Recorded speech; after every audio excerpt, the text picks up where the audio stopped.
ગુજરાતમાં ફરી રહ્યો છે ફરી એક વખત વરસાદી તોફાન। મિત્રો જાણો આ વિડીયો જોઈને તમે। જન્માષ્ટમીના દિવસે મેઘાની તોફાની બેટિંગ। બપોર સુધીમાં 210 તાલુકામાં વરસાદ।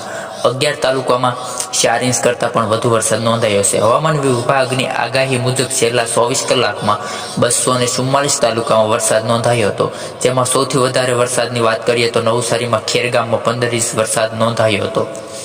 ગુજરાતમાં ભારે વરસાદની આગાહી વચ્ચે મેઘરાજાની ગુજરાતમાં જોરદાર બેટિંગ કરી રહ્યા છે। સમગ્ર ગુજરાતમાં મેઘમહેર જોવા મળી રહી છે, ત્યારે છેલ્લા 24 કલાકમાં 244 તાલુકામાં વરસાદ નોંધાયો હતો, જેમાં સૌથી વધારે વરસાદની વાત કરીએ મિત્રો તો નવસારીના ખેરગામમાં 15 ઇંચ કરતાં પણ વધારે વરસાદ નોંધાયો હતો। હવામાન વિભાગે આજે 11 જિલ્લાઓમાં વરસાદનું રેડ એલર્ટ આપવામાં આવ્યું છે। બપોર સુધીમાં 210 તાલુકામાં વરસાદ નોંધાયો હતો।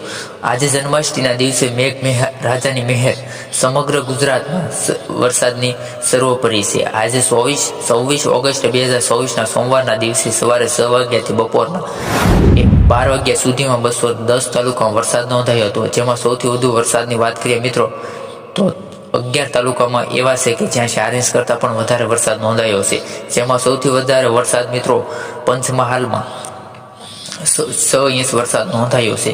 ભારે વરસાદના પગલે મુખ્યમંત્રી ભૂપેન્દ્ર પટેલે 7 જિલ્લાના કલેક્ટરો સાથે ટેલિફોન વાત કરી।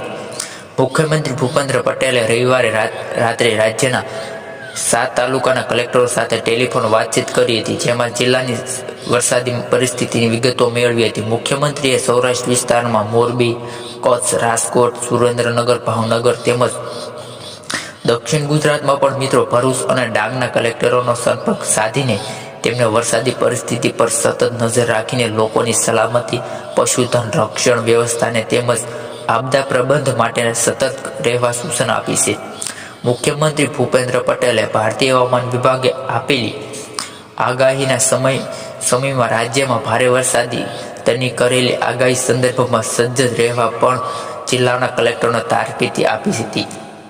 ગુજરાતમાં મેઘાની તોફાની બેટિંગ। સવારમાં 192 તાલુકામાં વરસાદ।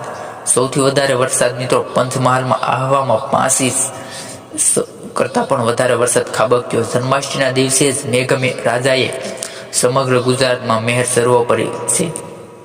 આજે 26 ઓગસ્ટ 2024 સોમવારના દિવસે સવારે 6 વાગ્યાથી 10 વાગ્યા સુધીમાં 4 કલાકમાં પંચમહાલમાં મોરવા હડફાળમાં 5 ઇંચ કરતાં પણ વધારે વરસાદ ખાબક્યો, જ્યારે આણંદમાં 4.5 ઇંચ વરસાદ નોંધાયો। 44 તાલુકામાં વરસાદ નોંધાયો। ગુજરાતમાં સાર્વત્રિક વરસાદ નોંધાયો છે, ત્યારે મેઘરાજાએ નવસારી અને ડાંગ જિલ્લામાં જળબંબાકાર કરી મૂક્યો છે। વરસાદના આંકડાની વાતચીત કરીએ તો નવસારીમાં ખેરગામ 15.25 ઇંચ વરસાદ, ડાંગના આહવામાં 11 ઇંચ વરસાદ નોંધાયો હતો, જ્યારે વલસાડના કપરાડામાં પણ 11.25 ઇંચ વરસાદ નોંધાયો હતો। 24 કલાકમાં 244 તાલુકામાં વરસાદ નોંધાયો। ગુજરાતના state emergency operation centre Gandhinagar દ્વારા જાહેર કરવામાં આવેલા વરસાદના આંકડા પ્રમાણે ગુજરાતમાં રવિવારે 6 વાગ્યાથી લઈને સવારે 6 વાગ્યા સુધીમાં 244 તાલુકામાં વરસાદ નોંધાયો છે, જેમાં 44 તાલુકામાં 4 ઇંચ કરતાં પણ વધારે વરસાદ નોંધાયો છે।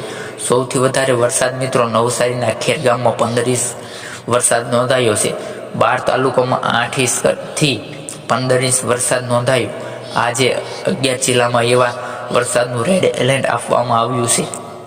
સમગ્ર ગુજરાતમાં વરસાદી આગાહી કરી છે, ત્યારે 11 જિલ્લાઓમાં વરસાદનું રેડ એલર્ટ આપવામાં આવ્યું છે। વિસ્તારોની વાત કરીએ તો તેમાં મિત્રો સુરત આવી જાય, ભરૂચ, નર્મદા, નવસારી, વલસાડ, દમણ, દાદરા નગર હવેલી,